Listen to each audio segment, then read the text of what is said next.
Hi everyone, my name is Elizabeth Joseph and welcome back to a brand new episode of the Regional Review, where we try to cover the country in all of its glory in all corners of this beautiful nation of ours. I will be sharing the news from the south with you today, so stay tuned.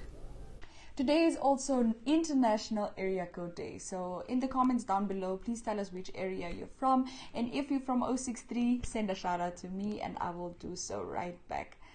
Enjoy the rest of your Area Code Day.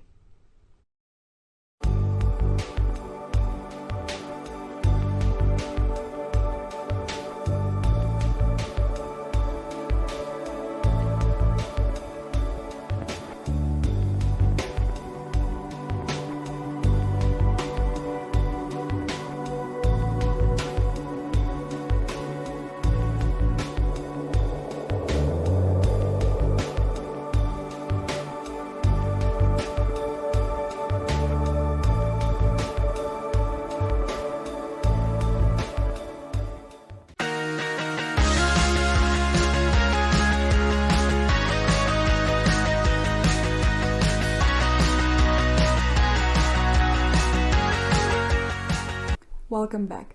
Starting off our episode, the Office of the First Lady donated stationery, sanitary pads, as well as bags, reusable bags, to the Mokoro Primary School in the Hardap region recently, and this initiative is going to help 4 schools in each region, so in the Karas region as well as the Hardap region, and the event was facilitated by Member of Parliament Lucia Witbooi, so let's delve right into that.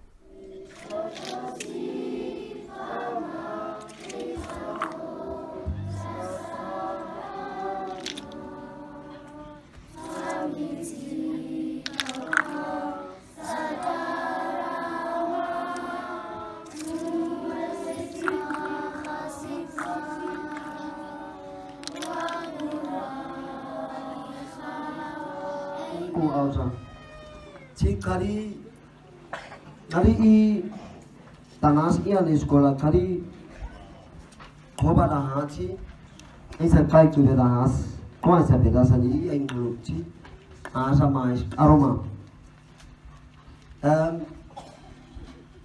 tidak jadi kau bapa ni dan kau di mana masuk kau bapa kais dan ngambil maga nam saya kau bapa ki cip kering angku serak tau wabiri naman aisi isa wanan annama excel ni engels berat ni ekes ni engels machtig ni ek is een van die mense wat genocide is in Afrikaans mentaal en u moet maar zo verstaan wanneer 'n chief praat moet hy eintlik in sy ma se taal praat volgens die custom.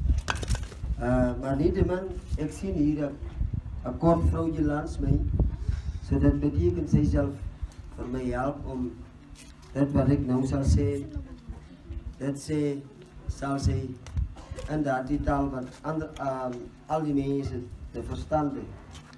Regional Coordinator, Hardap Region, Mr. Matthew Mumbala, Regional Coordinator, Karas Region, Mr. Henry Jongwe, Managing Director, Henneman Investments, members of the media, NBC, New Era, Nampa, school board members, all stakeholders in education, school board members, teachers, parents, learners. A very good morning to you all. So in this vibrant and springy day, our school choir, teachers, and all learners welcomed everyone to our school with great excitement. But why is there so much excitement though?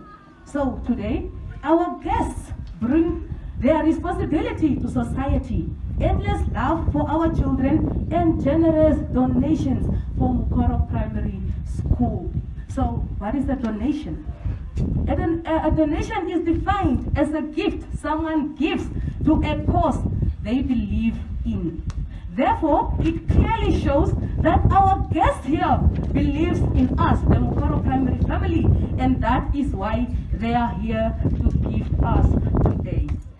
Let them give it to the most vulnerable.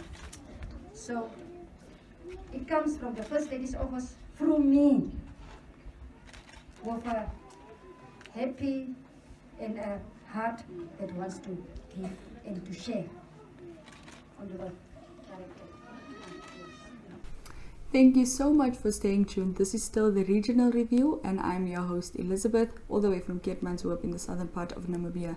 So recently there has also been headlines that green hydrogen is going to be kicking off in the Karas region. So its first phase is supposed to start in the Tsalkhype National Park in the Karas region in 2026.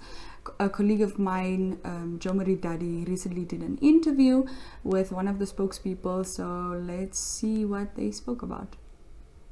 We're joined by James Mnupe. He's the economic advisor of President Hage Geingob, all the way from London.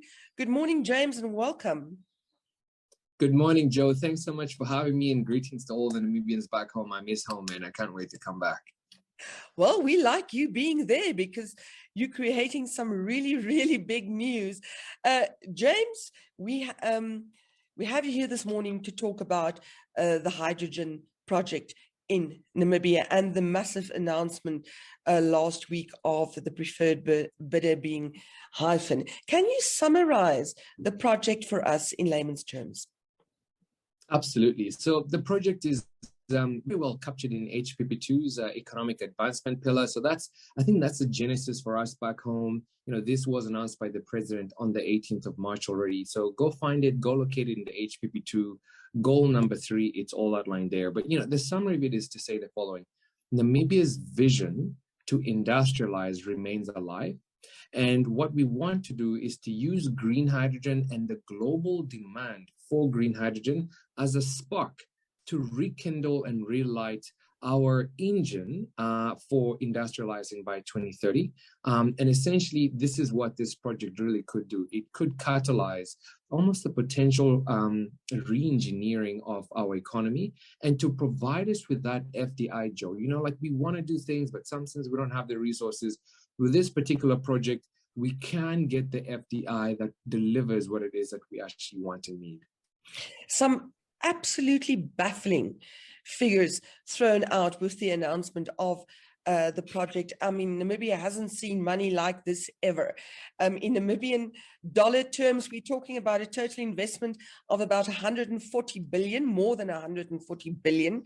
We're talking huge job opportunities.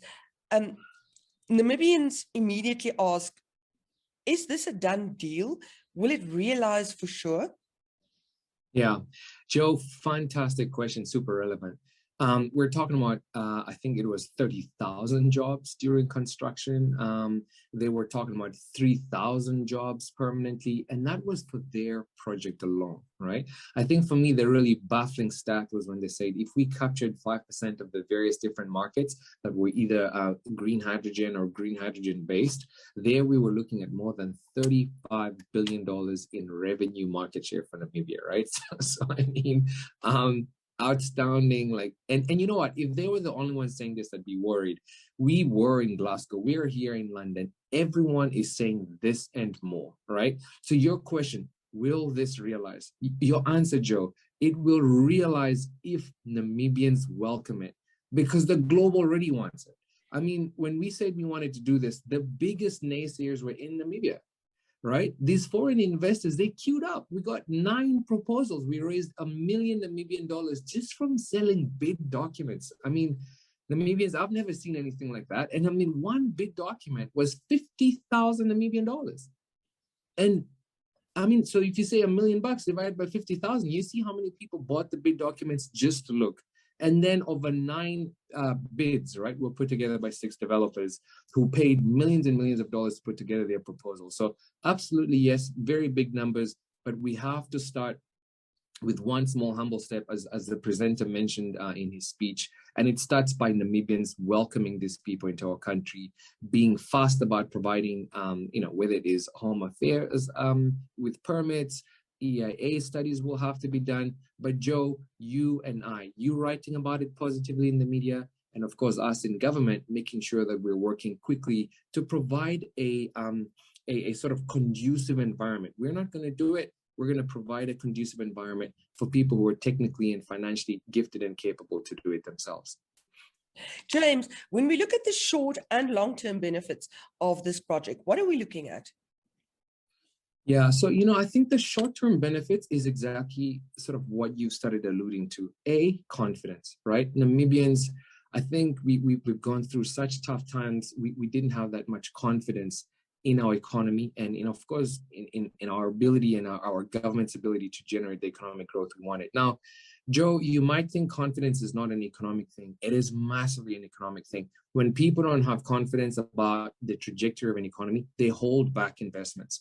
In fact, for the last 2 or 3 years, that our FDI has been coming down. And sometimes our own local economists as well just sort of didn't see the hope. So what you found was people and investors beginning to externalize capital, right? We were maybe very focused on the bad news, the NIAS and all that sort of thing. So that's one short-term benefit. Confidence is coming back. Banks are now willing and want to potentially lend back into the South, into the Karas region, right? Government has done this special deal with NAMDEB, and that's allowed them to pour more money and extend that life of mine. Wait, banks now want to lend there. Now, on top of that, we want to do a multi-US billion-dollar project there. Oh, wait, banks now potentially want to lend more. And that begins to bring down your cost of capital. So loans can start to get cheaper. The banks won't require risk premium. So those are nice short-term ones. As this feasibility goes down, 250 million Namibian dollars will be spent on the feasibility. Huge, right? I think they say 25% of that or something of that sort could stay in Namibia, right? So think about that. Another nice short-term benefit, as of Q1 next year, the Namibian government will get 100 million Namibian dollars in concession fees. Even before the guys start, they're gonna pay you, Joe, 100 million. Now, if you divide that by 32% our tax rate, that's like a north of $300 million profit before tax company. Do you know how many of those we have, Joe? Not many. Okay, I actually asked the receiver of revenue and MOF to give me the top 20 taxpayers in Namibia. Okay, 134 million is number 20. Okay, these guys want to ratchet that up to, I think, is it $80 million a site when they're doing construction, and $167 million when they're doing operation. Concession fees alone, Joe. You haven't done the 2% royalty, you haven't done corporate tax, you haven't done pay as you earn. Okay, so, but you asked me for short term. Okay, so take your 100 million, okay, put that in your pocket, okay? Take your share of the 250 million for the feasibility, take your confidence and start uniting as a country, Joe, and let's just work together. This notion of, government is lazy, government can't do it, government has no imagination. Let's work together, because if we do, the world is absolutely knocking on our door. And this is the first auction we've done.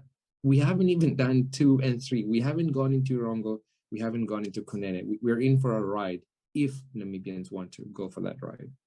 Also making it to the headlines on our show today is the fact that NWR posted something on their social media accounts, basically informing the general public that they will be reopening their Shark Island, which is situated in Lüderitz. And this caused a lot of upheaval and uproar amongst Namibians, because they feel like several years ago that certain place, that specific area, was a concentration camp. So let's look at some of the news stories or articles that made it to today's show.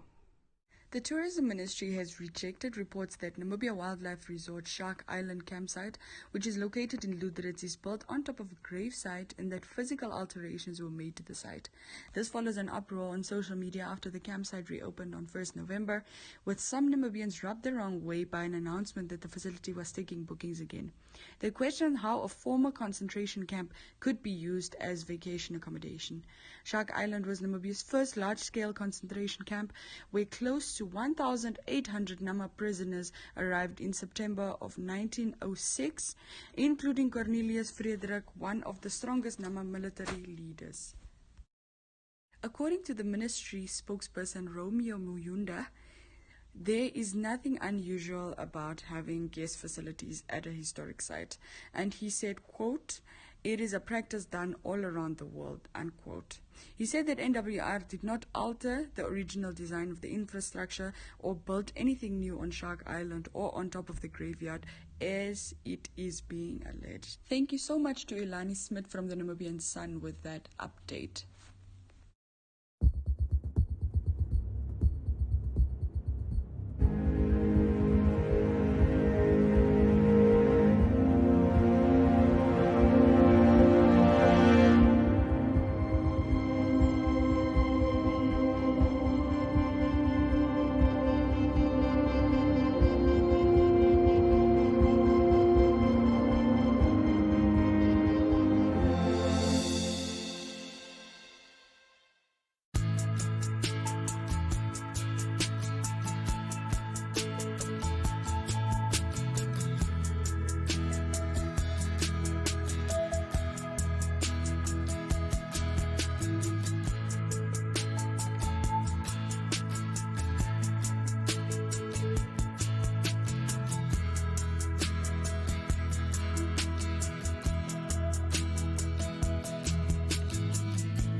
Rehoboth will be hitting the mid to high 30s this week, with a hot 37 degrees expected next Monday. Mariental hits the 40s as from Thursday, with scorching temperatures set to continue for the most of next week. Keetmanshoop can expect a high of 37 today, with slightly lower temperatures thereafter. The same goes for Karasburg. The only cooler spot in the south this week is Ludritz, although low 30s are expected there too.